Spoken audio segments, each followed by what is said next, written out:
วัดสันขยองอำเภอสันทรายช่วงที่สองเป็นท่านหลวงปู่วรธรรมนาถเจ้าอาวาสวัดหนองเหี่ยงอำเภอเดินหลอกจังหวัดเชียงใหม่เพื่อเป็นการเสียเวลาเชิญพ่อแม่ศรัทธาญาติโยมได้ติดตามรับฟังตั้งแต่เวลานี้เป็นต้นไปเชิญรับฟังพระเจ้า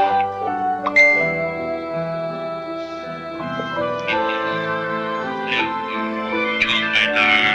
4 โมงถึง5 โมงแรกมี4 อาจารย์ช่วงแรกท่านหลวงปู่วรกิติพงศ์กิติสุวรรณวัดสังขยงอำเภอสันทรายช่วงที่สองเป็นท่านหลวงปู่วรธรรมนาถ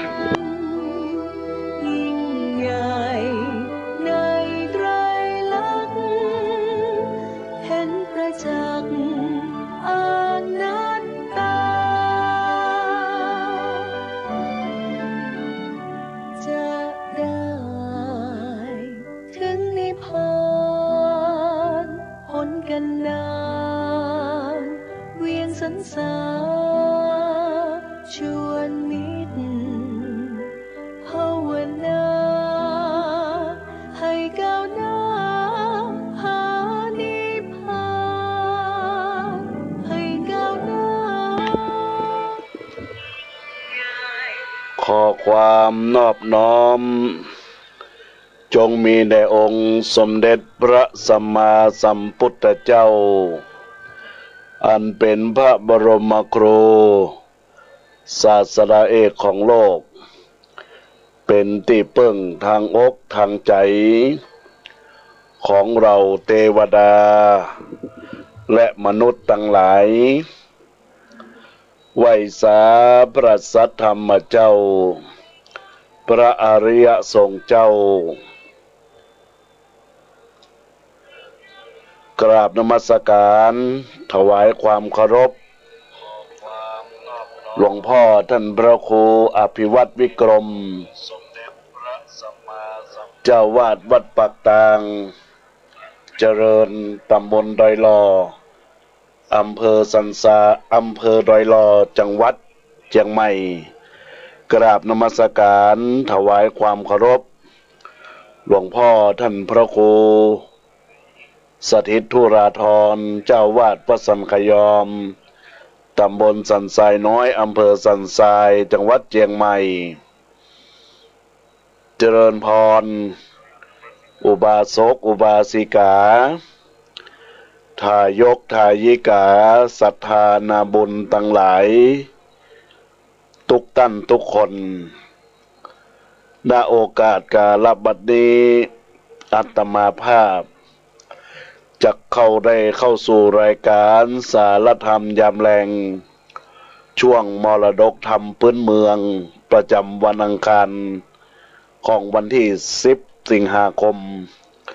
พุทธศักราช 2564 ในเวลา 15 นาฬิกาถึงเวลา 16 นาฬิกา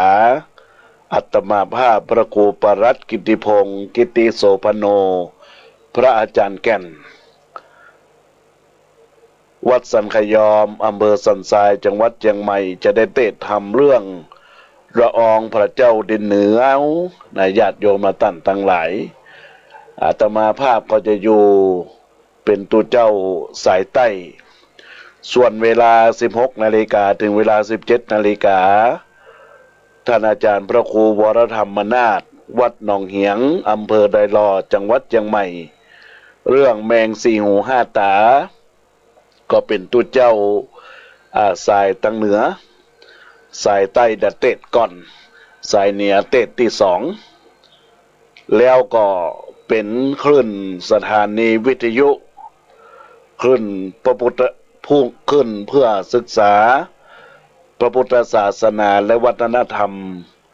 FM 104.50 วัดฝ่ายหินมหาวิทยาลัยเชียงใหม่คลื่นวิทยุ100.25 วัดพระบาทอุดมอำเภอฝาง FM 106.25 มนเสียงธรรมอำเภอแม่แจ่ม FM 98.75 วัดห้วยตองซัก อำเภอจอมทอง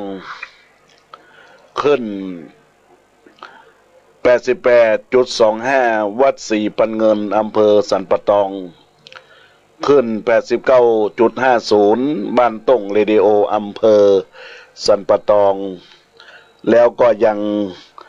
ได้รับฟังจากขึ้นเพื่อขึ้นสีขาวเพื่อประชาชน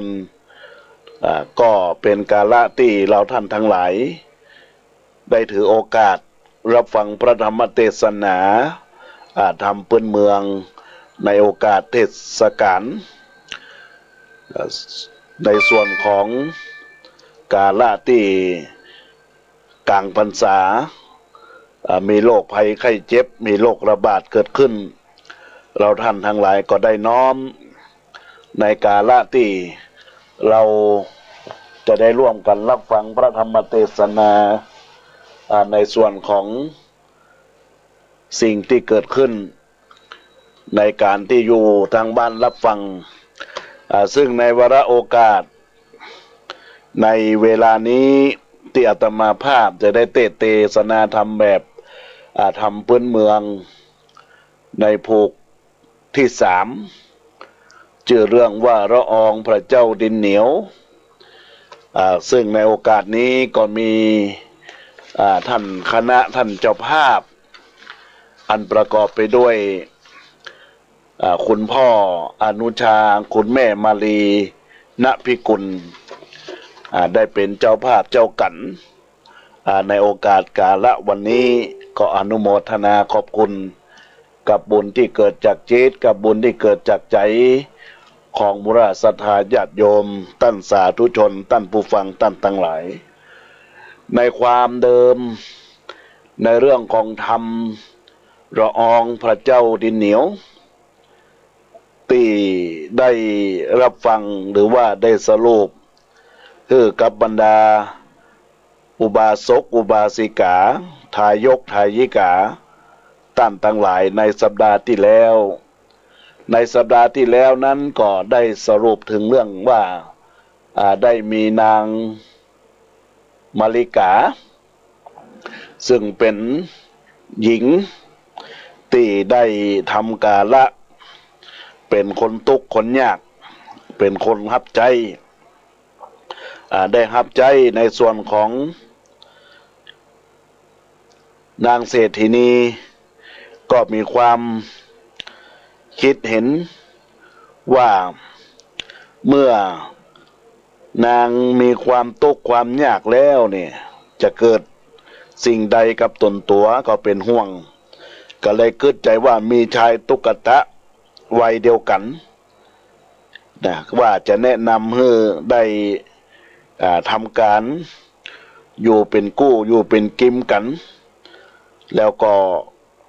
นางเศรษฐินีก็ได้แนะนำนางมาริกาก็ว่าเป็นไปบ่ได้กล้ากลัวว่าทุกคนทุกท่านเนี่ยที่ผ่านพบเจอนี่กลัวว่าจะมาเป็นสิ่งที่เกิดขึ้นกล้าคนเฮามีความทุกข์ความยากมีความลำบากอยู่แล้วใครจะมาพอหน้าใจจะมาพอตาใครจะมาอยู่ห่วมห้องเคหา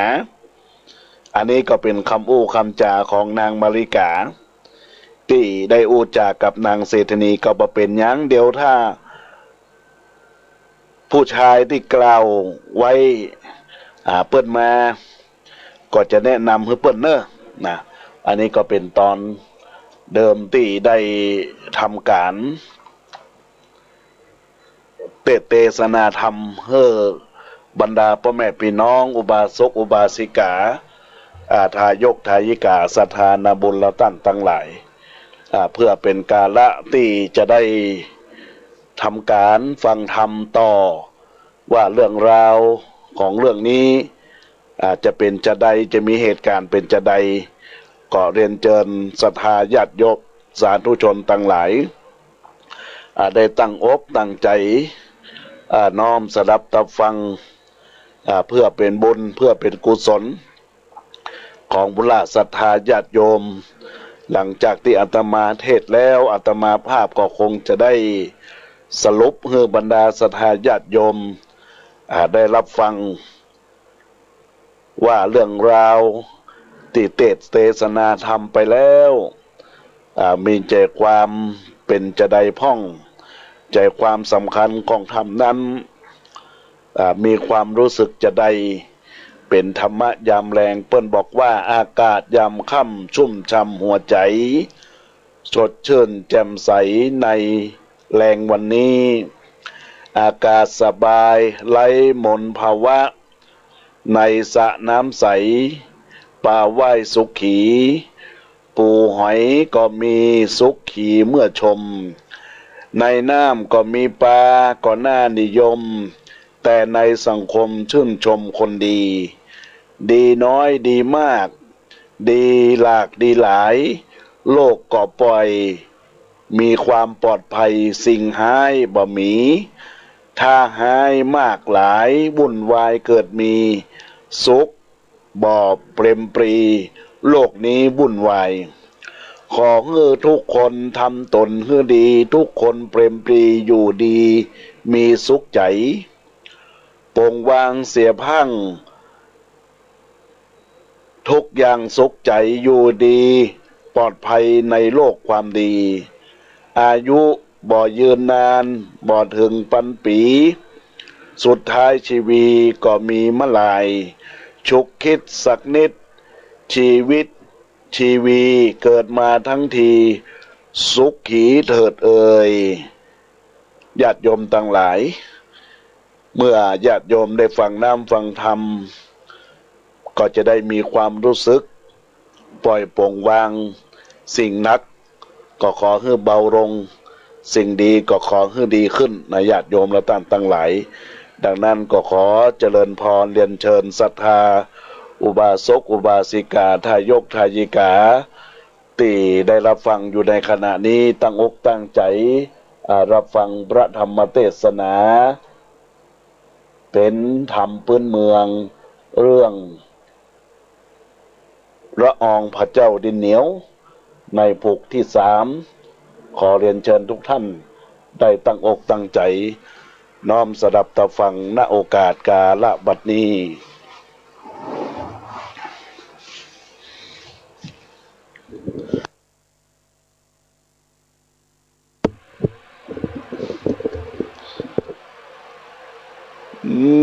นะโมตัสสะภะคะวะโตอะระหะโตสัมมาสัมพุทธัสสะ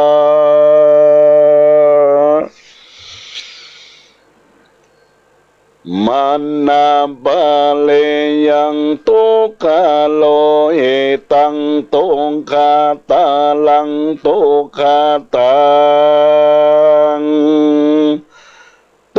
สาปามาตังมาโนสานังดังเอโดลาสะโปเรสะตังลา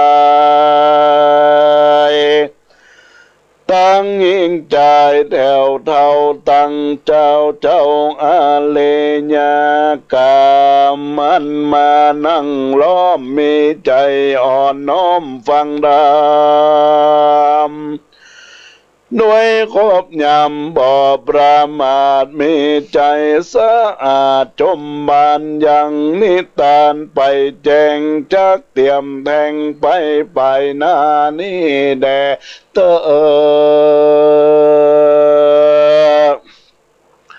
โป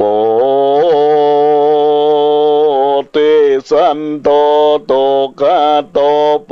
จันโนมังกลาโตเฮเมื่อนั้นโปติสันเจ้าใจอ่อนก็หาบลวบผ่อนเตียวมาขายตามมักกะต่างไตเกหาใหญ่เรื่องรายตนเดียวใจมาลอดจูจำมาจอดคมนางเศรษฐีใจ ชับยามเดมดปลอดยามงามสอดหากินเอาหลัววางเด่นของก่อแล้วสัตตาพอและเล็งหันตัวกำเวนปบควายน้ำตาหยาดได้อาน้ำหยาดโนมังกำลังหอมกันมีสิอ่อนก็หาบลัวพรเตียวมาขายตาเศรษฐีน้ำตาหยาดได้อาน้ำหยาดโนมังกำลังหอมกันมีสิอ่อนก็หาบลัวมึงจุงคอยพอเล็งหันอันตี้แม่ว่ามึงฟังต่างเกใจคนนี้แหละนางบาดนั้นเลยนางอ่อนและตาบ่อนดูใจ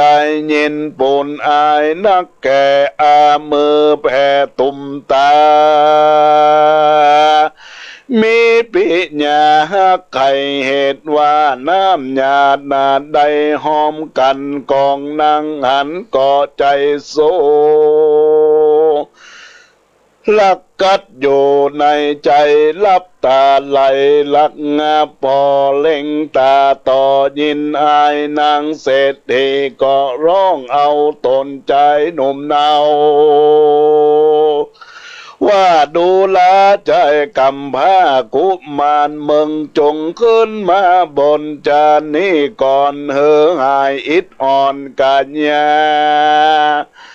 แล้วแม่ก็จักมีกรรมมาจากผู้เก่าเมื่อนั้นใจน้อยเท่ากุมารได้ยินกำวานแม่เศรษฐีห้อ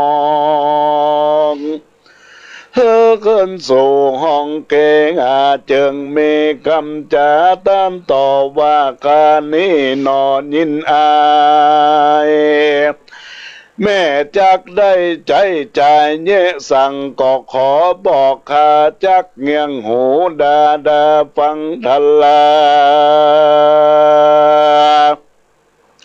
นางเศรษฐีก็มีกำจาห้องเรียกอยู่จะใจเอาว่าเจ้าอดบอดได้จึงขึ้นไปนั่งหิมมาหัวคันใดคมไปนอกตัดส่องหน้าแม่ออกเศรษฐีนางก็มีว่าจะกล่าวว่าดูแลเจ้านานน้อยเท่าใจลาแม่ก็มีความรักแป่งเจ้าทั้งสองนอนเอาเคียงคามีหน้าตาสมเปิงถูกแม่จากผูกเจ้าเป็นบัวเมียกันแม่ฮักแบ่งปันสุมาเพราะเหตุว่าตกงานยากเหมือนกันเพื่อวิบากภายหลังเมื่อแต่ก่อนโตเกณฑ์ขอนปะปันแม่จะกล่าวปันจำมาที่แจ้งเป็นกำแต่งเตรียมมาบอกคือสองขาฟังทีหูตี้แต่กำโกน้องบ่มีงูเปิ้นว่าคนซ้อเปิงแงข้ากินป่าเมืองบ่มีบ่พระราชาปกโหมโจรกล้าข่มโกหาลาหนพ้องหมู่คนโศกเศร้าส่วนบ่มีเจ้ารักษาเป็นที่เปิ้นหน้าเปล่ามาลาสอดเด็ดบายอันยอดหน่วยอัมปานองบ่มีบัวนั่นนะหายห่างปูเพิงบ่บานพินบินตอมยามมาเต็มยาเต็มมานองอาจอ้างพระเจ้าจางบ่มีเทเวก็ดู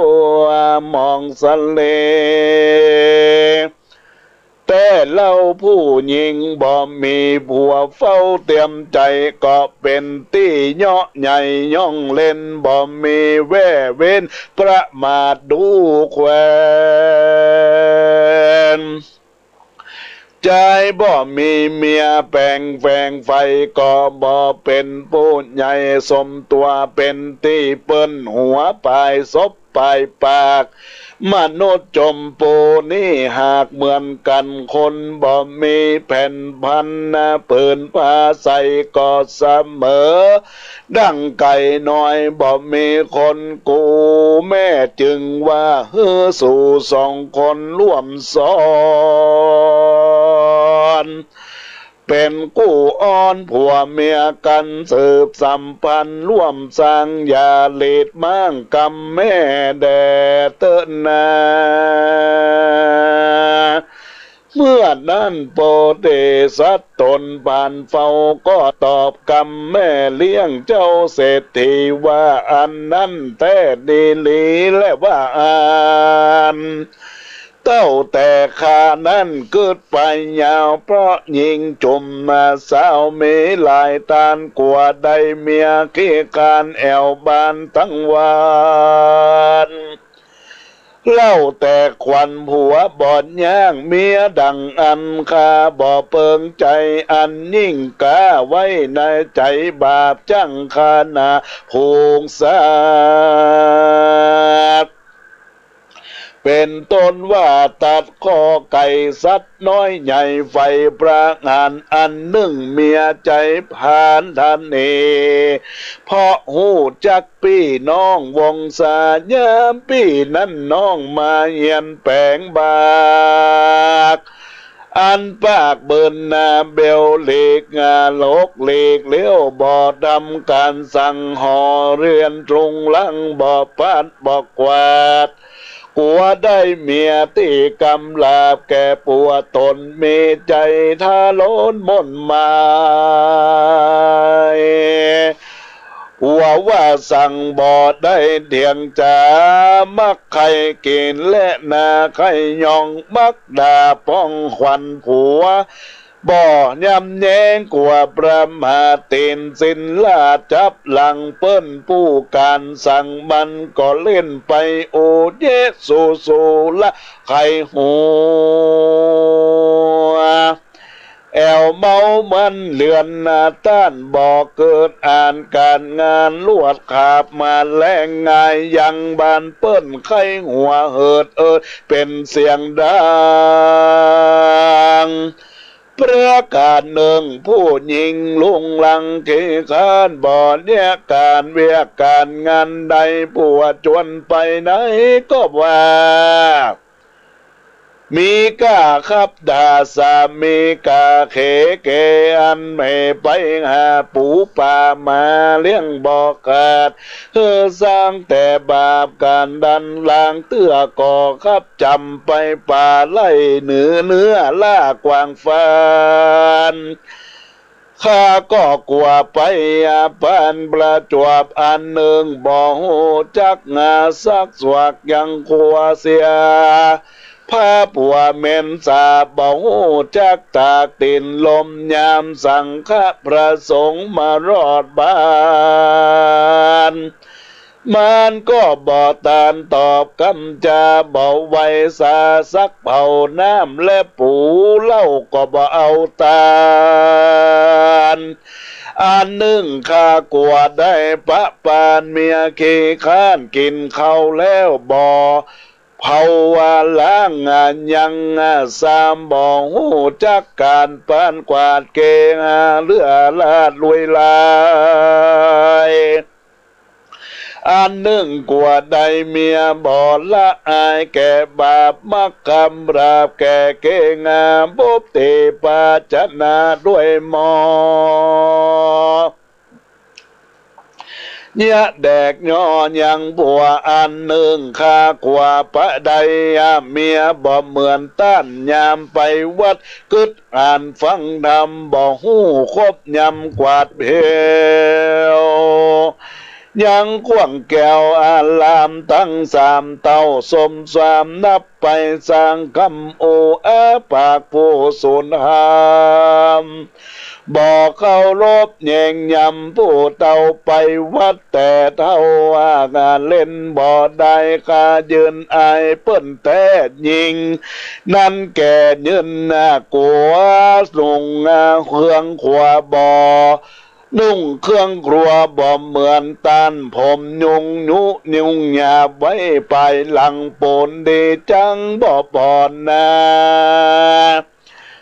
หญิงนั่นนอนลงหลังส่วนหมู่หญิงตีกาพันใครใดจักจะบอกไว้นางหญิงผู้มีใจนิ่มบ่เฟียงรู้ตุกงาเหียงตั้ง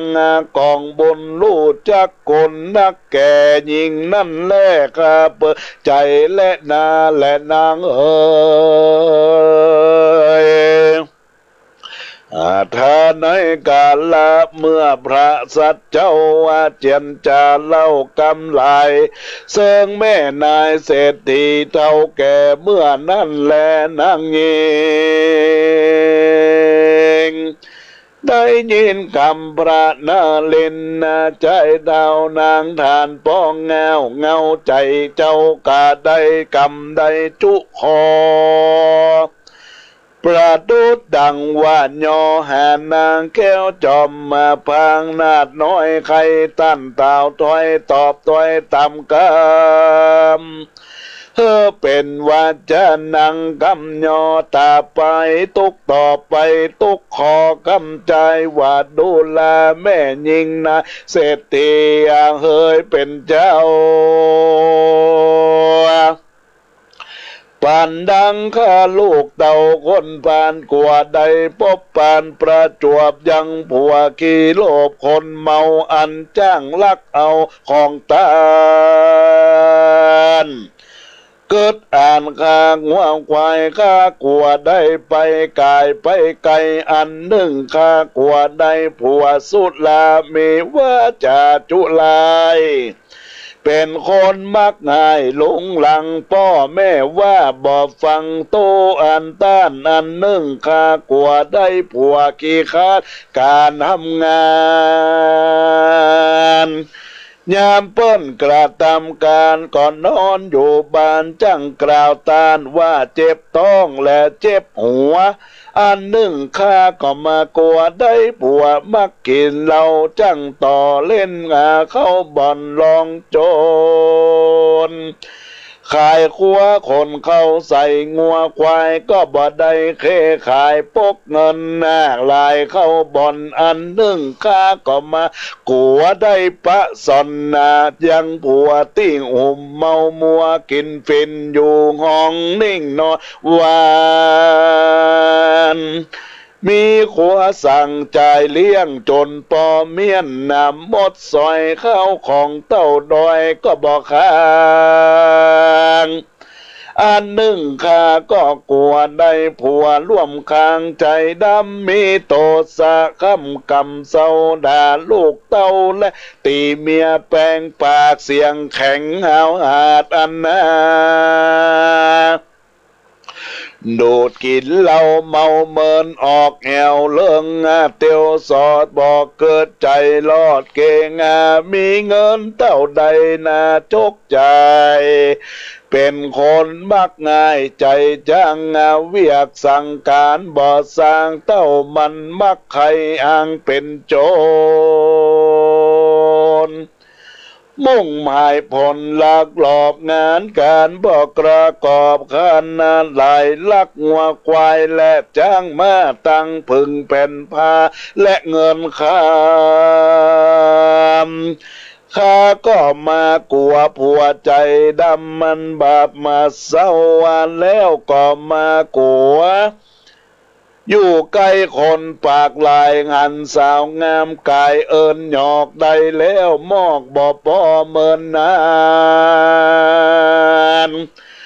การเถิงเมียมันมาก็บ่พอนาอันหนึ่งข้าก็ได้ยังผัวยามเมื่อเมียตัวเป็นพญา บอกให้ปากผู้อ่อนเจียนจะมีความปิญาแหน่งนายหนีปัดไปทุกวันเหตุว่ามันเคยได้เมียใหม่จึงบ่เอาใจใส่ยุกยาปั่นดังคาหันมาไหลเผาคานี่เต้ายินกลัวข้าใครใดผัวฮักแปลงปันแปลงไปใดอันใดน้อยใหญ่บอกปานได้กินสั่งก็แบ่งบอกกดเลี้ยวแห่งกำจากาเมสุเมสาบอกแอวสู้ลักเล่นจู้นอกใจ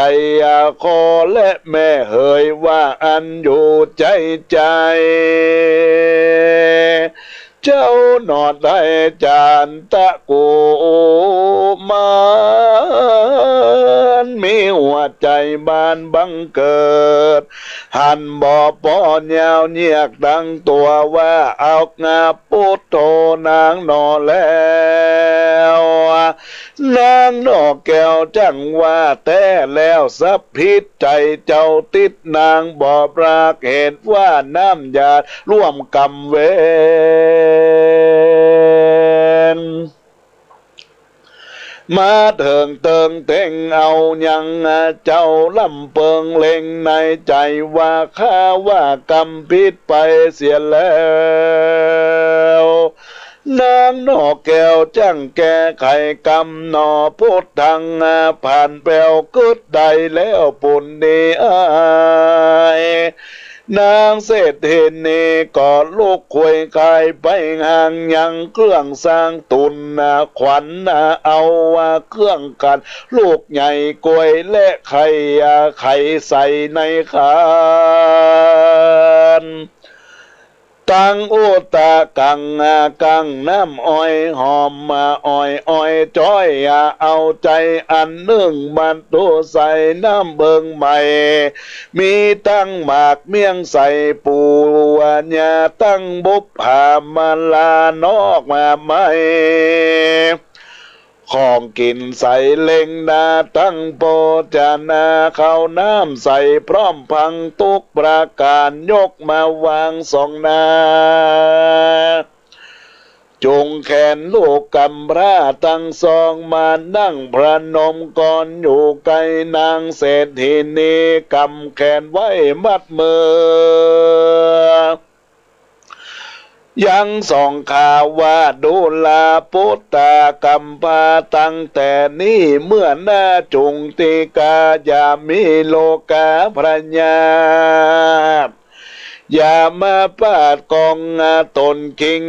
อยู่นิ่มดีก่อสร้างยาวย่างกว้างกันเฮือนอย่าบิดเบียนจะสวกอย่าอู้อวดย่อตัวอย่าเมามัวด้วยจู้อย่ากล่าวอู้กำสูงเฮอบังมนตุนเต้าว่าตุนเก้าเท่าเฮอตุนเต้าบังมนมีเฮออยู่ดีราบกว่า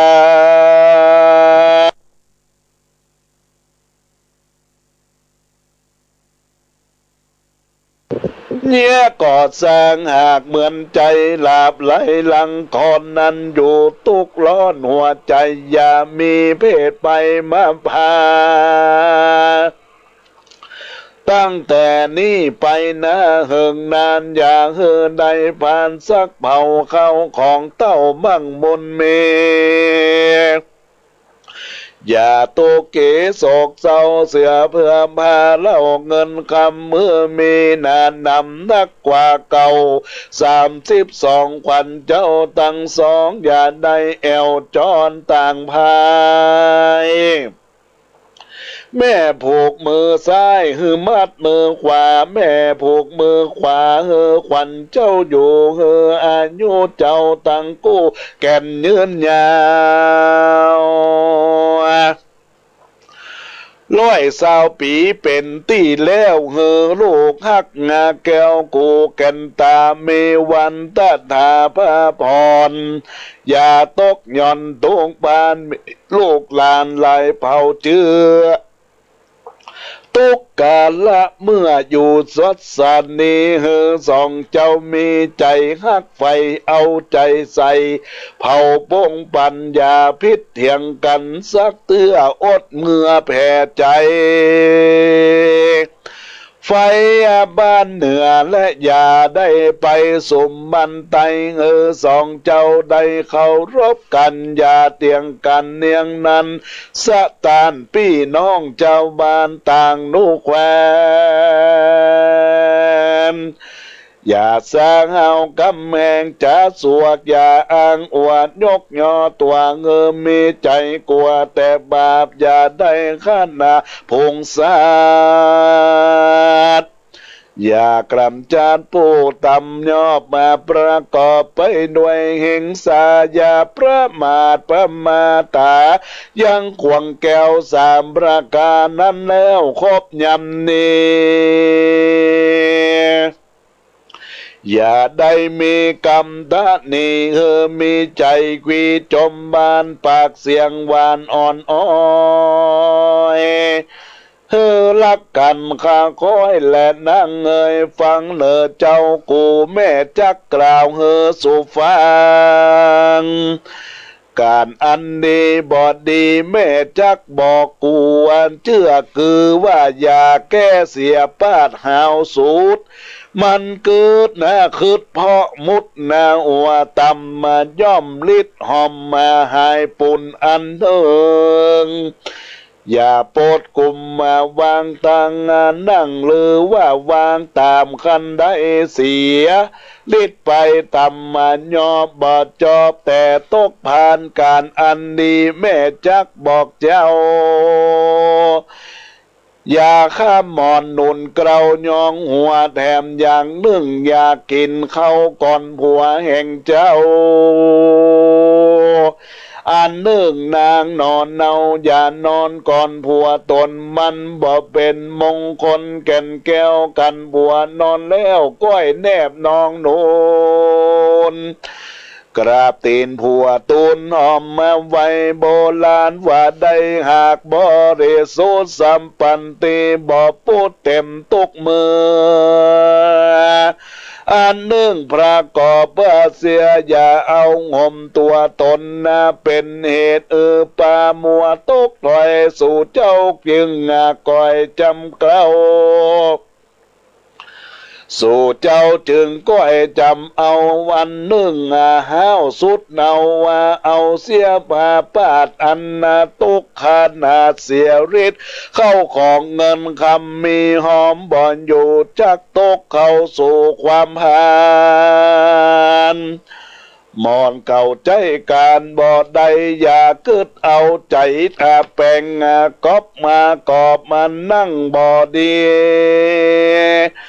จักต้องตุกเกปานยากสู่เจ้าหากจำเอาเน้อลูกเอ่ยว่าอันแล้วเราส่วนนางเศรษฐินีเท่าใจหวานก็มีคำงามสอนเล่าว่าดูแลเจ้าตั้งสองอันบ่ดีสู่ปองจำไว้มันเหียนและบานประตูลองหนต่างปล่อยมาไขว้ซุบกันอย่าได้อยู่ฟังแม่จักอูฟู่ไว้แลนะไม่บอดีเอาแป้งเฮาคือไม่ไผ่ไม่ไฟเผาและไม่ตากผ้าไม่เสียสารและไม่แยงเงาไม่เขือเขาขึ้นกอดไขว้ขวางคือว่าไม่ง่ามหางป่ากับตังลูกขาไม่ไตลูกปองเป็นหูห้องมีผีโลงมีหูกวางโกรธฟ้าผ่าตามที่เปิ้นว่าไม่ออกเฮ็ดไม่เก็ดตายผากอันบอดีกุ้งหากสั่งสอนหลอดว่ามียาใดแต่งบอดีแห่งตัวเงาอันหนึ่งไม้สามหลังเฮียนอย่าเอามาแต่งแปลงเฮียนแห่งอาสัตไหลของจำใส่ใจไว้อย่าค้าง อันหนึ่งไม่กวางกวางเพียพาอันนาของเฮาลูกอย่าเอาไว้ตีสูงปนนาแบ่งเอาไว้ตีตำแหน่งปอกวนอันหนึ่งว่าอวนนานางล่างสวยหน้าอย่าเอาผ้าห่มมากอบมา7-4ตัวและอย่าเอาผ้าเหล่านี้หนุนหัวมันหอยขอสองเจ้าก้อยฟังคำสอนอันหนึ่งที่อยู่ที่นอนอย่าได้หกวิ่งข้ามอย่าเอานาหมอหนึ่งมาแบ่งยาปากงาหมอแกงนั่นนาจอนด้วยอันขันตกแถมด้วยอย่าเอามาโกกกากากนั่นนาบอดจอบสู่เจ้าประกอบกระทำตามน้ำของกูแม่มีโลกาวัดแก่ปัวตนยาเมื่อปัวลงเงียนไปแอวก้าตังนาเล็งดาทงเข้าไปกินหนตังใส่พร้อมเมียอยู่ห้องยาสู่บ่าวใจลาเมื่อดักตนนาตามหนตังอยู่ห้องมันเกหายาเมื่อบัวปิกเคินมาลอดบานก้อยรับตานกำบานรับขาบถงป้าตามสุภาพเล็งดาน้ำอาบและอาหารก็ถูกตามโบราณ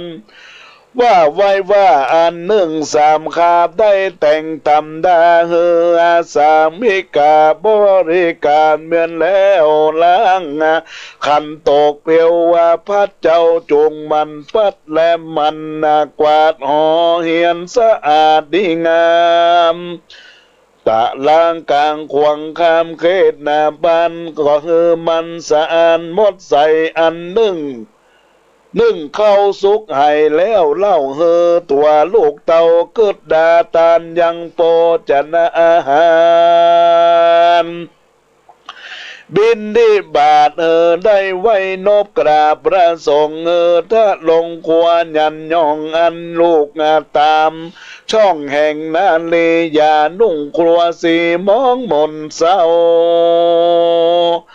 ยามเมื่อจะเข้าสู่งานลามกาและเมื่อยามตะวันลงใกล้ค่ำอาบน้ำขาดสีตัวก่อนนอนยกตีนผัวต่างเกลาแม่สั่งสอนลูกเต้าจำเอายามเมื่อผัวนางเราวันนอนก้อยย่างย้ายอันยาเต้ายกตีนพายกว่าลงแห่งอันหนึ่งได้รักษาศีลห้าแฝงญาติใดขาดจักเป็นกุศลปาดปกงำเงาบุญติดเอาเมื่อนาเงินคำดาจ้างมามั่งมูลกามอย่าใดเยะใจหานดังต้านบ่หูจักย่อนยานกลัวสั่งเป็นตุกขังนักแก่ตุกแจหมออบายยามเตียวกลายสองนายังผู้ฆ่ากล้าเหลือตัวก็คือก็หัวลงต่ำตานก็บ่พร่ำดีสั่งบอดพกงาปานสักเตืออันหนึ่ง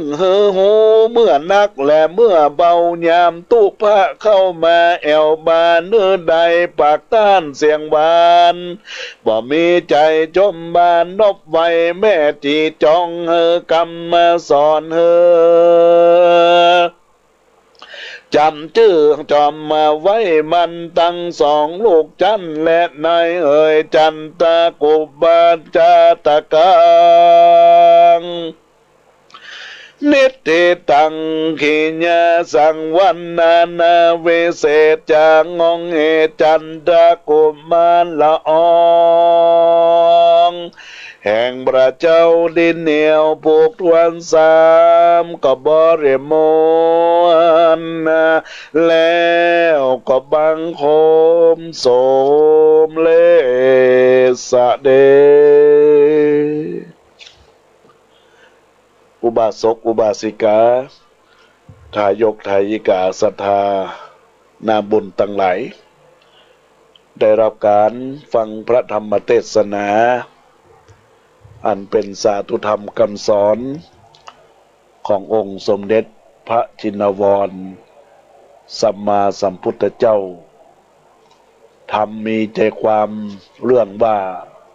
ละอองพระเจ้าดินเหนียวผูกทนสามได้จบลงไปเป็นที่เรียบร้อยใจความพระธรรมเทศนาในวันนี้ที่อาตมาภาพได้เทศจบลงไปก็จะได้สรุปธรรมให้บรรดาคณะศรัทธาญาติโยมสาธุชนพุทธบริษัททั้งหลายทุกท่านทุกคนได้ทราบถึงใจความเกี่ยวเรื่องกับการละที่ตนตัวของนางเศรษฐินีได้มีการกึดใจไข้กึดใจหอดใจเติงอย่างตรงตัวของนางมาริกาอันเป็นบุตรคนใจได้เห็นยังชายตุกตะคนนั้นว่ามีความสมเปิงควรแก่ตนตัวของนางมาริกาต่างคนก็ต่างได้มาพบมาปะกันก็เกิดความเห็นแล้วมีความรักมีความน่ารักสมเปิงเบื้องแรกก็พอใจก็กลัวว่าเวลาถ้าอยู่ร่วมกันแล้วกลัวว่านางบ่ได้ทำเวียกทำการบัดเนี้ยให้ญะนาบ่ให้ได้หน้าสวนบ่ทำเวียกทำการเที่ยวล้างถ้วยล้างจานชายตุ๊กตานั้นก็กลัวแล้วก็หลังจากนั้นก็มายิงนางมาริกาก็กลัวพอใจเหมือนกันว่ากลัวว่าบ่ไปญะเวียกญะการบ่ไปป่าไปเขาบ่เอาของเอาการเอางานกลัวเป็นเช่นนั้นแต่แล้วญาติโยมทั้งหลายนางเศรษฐินีก็มีความพอใจละว่าสู่เขาเนี่ยมาเปิงกวนกันละว่าชายตุกตะกับนางมาริกาเนี่ยเป็นคู่กันเป็นบุพเพสันนิวาสนางเศรษฐีก็จึงกล่าวกับนางกุมารีกล่าวว่าชายคนเนี่ยที่ได้อู้ถึงเป็นคนที่มีความขยันหมั่นเพียรเป็นผู้ที่มีศีลมีธรรมบ่ต้องกลัวนางกุมาริกาก็มีความคิดเป็นฉะนั้นเหมือนกันแล้วก็ญาติโยมและท่านทั้งหลายในส่วนของการรับฟังนางเศรษฐินีได้อู้ได้จากกันแล้วก็ได้เกิดความคล้อยตามใจกันใจ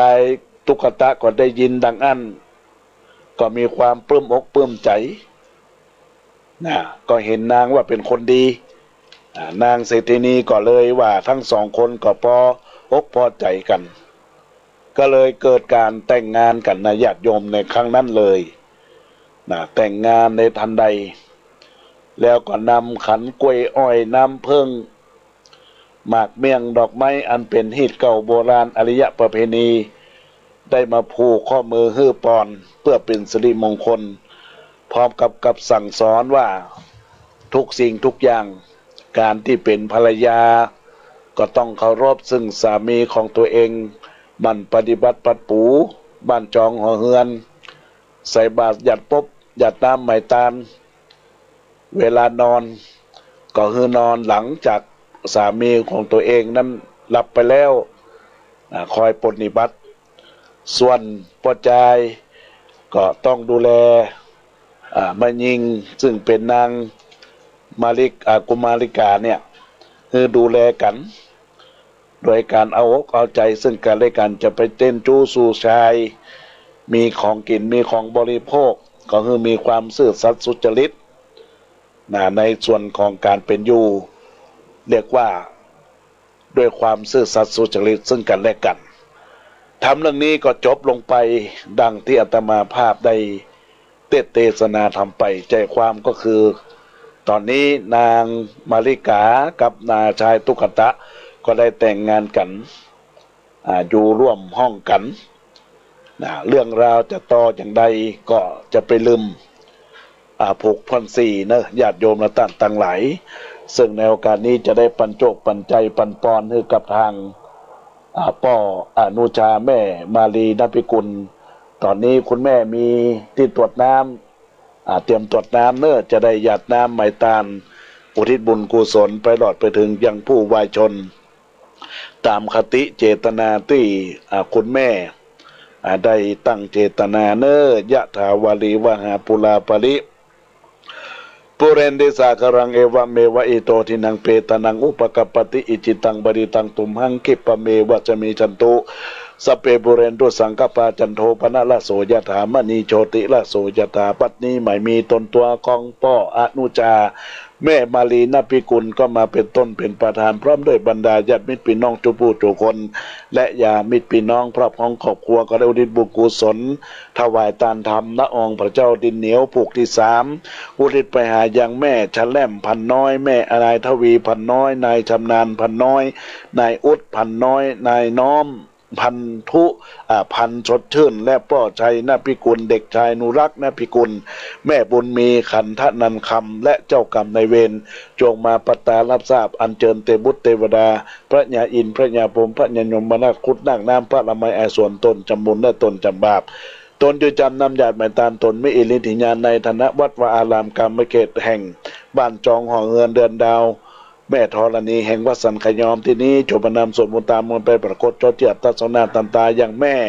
ชะแลมพันน้อยนายทวีพันน้อยและนายชำนาญพันน้อยและนายอุดพันน้อยนางน้อมนายน้อมพันชดชื่นพ่อชายนภิกุลเด็กชายนุรักษ์นภิกุลและแม่บุญมีขันธนันคำและเจ้ากรรมนายเวรได้ขี่ข้ามจากข้าสงสารพระหลอดประเนืองเวียงแก้วยอดอมันทะมาให้กุศลกรรมทั้งหลายที่พ่ออนุชาแม่มาลีนภิกุลพร้อมครอบครัวได้ทำบุญทำทานก็ขอเป็นบุญเป็นกุศลเป็นกตัญญูกตวิตาได้ปกปักรักษาเพื่อมีอายุยืนยาวคงกระไดกาได้กากำจูดูแลประบอนพระพุทธศาสนาองค์พระสลีสัมมาสัมพุทธเจ้ายืนยาวในนาฬิกานั้นจงจะมีใจยตุภวังใจยมังคลังใจยวินาศสันตุจะเตสสาใจยสิริทานังลาพังโสติภักยังสุขังพลังสิริอายุจะวันโนจะโปกังบุริจยะสวาสตะวัสสาจะอายุจะสีวสิทธิภวันตุเตรัตนัตตยานุภาเวนะสัพพะเทวะเดชะสาอุปัฏฐโนโควิโตโลโคสยามรัตเทวะนัสสันตุราชปุญญานุภาเวนะทัสสะปรมีตาหิยะอโลคิยะสุขะเจวะสัทธาโสติพระวันตุยด้วยอนุภาพของพระรัตนตรัยด้วยเดชด้วยทวยเทพทั้งหลายโรคโควิดที่เกิดขึ้นจงวินาศไปจากสยามรัฐด้วยบุญบารมีของพระราชาและอำนาจแห่งทศพิธบารมีขอให้ทุกท่านจงไม่มีโรคมีแต่ความสุขตลอดกาลและนานอายุวันโนสุขังปะลังสาธุสาธุกับบุญกุศลของคุณพ่ออนุชาคุณแม่มาลีนภิกุลเนอร์ที่ได้รับเป็นเจ้าภาพพระธรรมเทศนา3ผูกจบลงไปเป็นที่บรมวลเรียบร้อยอนุโมทนาขอบคุณเป็นอย่างยิ่งเนอในโอกาสหน้าก็เป็นผูกพ่อน4ประจำวันอังคารที่17สิงหาคมพุทธศักราช2564เนอญาติโยมท่านทั้งหลายจึงบอกกับบรรดาสถาญาติโยมท่านสาธุชนท่านทั้งหลายทุกท่านทุกคนที่รับฟังรายการธรรมะเป็นโครงการธรรมะสารธรรมยามแรงของทางคลื่นวิทยุสีขาวเพื่อชาวประชาคลื่น FM 98.75 ในโอกาสนี้วัดห้วยตองซักตลอดถึงทุกเครือข่ายในการที่ได้รับฟังในโอกาสการรับบัดนี้ก็ขออนุโมทนาขอบคุณกับท่านผู้ในการทุกสายทุกกาละเพราะว่าจะเป็นคลื่น 104.50 วัดไฟหิน คลื่น100.25วัดพระบาทอุดมอำเภอฝางคลื่น106.25มนเสียงธรรมแม่แจ่มคลื่น88.25วัดศรีปันเงินอำเภอสันปะตองคลื่นวิทยุ 89.50บ้านต้งเรดิโออำเภอสันปะตองทุกท่านทุกคนทุกรายการขอบคุณผู้อำนวยการทุกท่านทุกคนแล้วก็ขอขอบคุณครับหลวงพ่อพระครูอภิวัตวิกรมท่านพระอาจารย์บรรยงอภิวัฒโนท่านเจ้าวาดวัดปักตังเจริญตื่นได้แห่งความเมตตาอนุเคราะห์ได้มาเทศนาธรรมเป็นธรรมพื้นเมืองล้านนากับบรรดาเราท่านทั้งหลายได้รับฟังในโอกาสนี้ญาติโยมทั้งหลายตอนนี้ก็มีเวลาแถบ3 นาทีก็จะได้ทักทายกับบรรดาคณะสัตยาญาติโยมสาธุชนพุทธบริษัททั้งหลายที่รับฟังเข้ามาในกล่องข้อความเจริญพรกับคุณแม่สุนีกองบุญเจริญพรกับกล้วยม่ำกับข้าวนึ่งเจริญพรกับคุณโยมพินชลิยานิติประสาทคุณโยมจันเพนคำโปธาคุณโยมสิริพันธ์สิงห์ทรและก็แม่เอ้ยสุติวงศ์คุณโยมอัมภัยวิเลศะหลวงพ่อท่านพระครูวิสุทธิศิระโสพลท่านพระครูอาสวาภิลักษ์แล้วก่อนที่ลืมมาได้ก็คุณแม่มาลีนภิกุลก็ขออนุโมทนาขอบคุณกับทุกท่านทุกสายของรายการธรรมะในโอกาสนี้ติดทักทายขอบคุณกับแม่นวลนิตชวชาติที่รับฟังอยู่ในโอกาสนี้ก็ขอบุญกุศลที่เกิดจากจิตจากใจกับมูลศรัทธาญาติโยมสาธุชนท่านทั้งหลายที่รับฟังรายการธรรมะยามแรงทำเนื้อพื้นเมืองจึงว่าละอองพระเจ้าดินเหนียวพวกที่3ตอนนี้ก็บรรดาญาติโยมก็สามารถที่จะโทรศัพท์เข้ามาหลังไมค์ก็ได้เนอะเอาเวลาก็บอกค่อยมีแล้วก็จะได้ลารายการกับบรรดาคณะศรัทธาญาติโยมสาธุชนพุทธบริษัทต่างหลายทุกท่านทุกคนที่เบอร์โทรศัพท์0962629694 เนอะญาติโยมทั้งหลายตอนนี้ก็ขอลาก่อนเตอะญาติโยมทั้งหลายอาตมาภาพศรัทธาใหญ่น้อยตึงหลายก็ขอบอกบุญอนุโมทนาขอบคุณเจริญพรกับแม่สมภัทร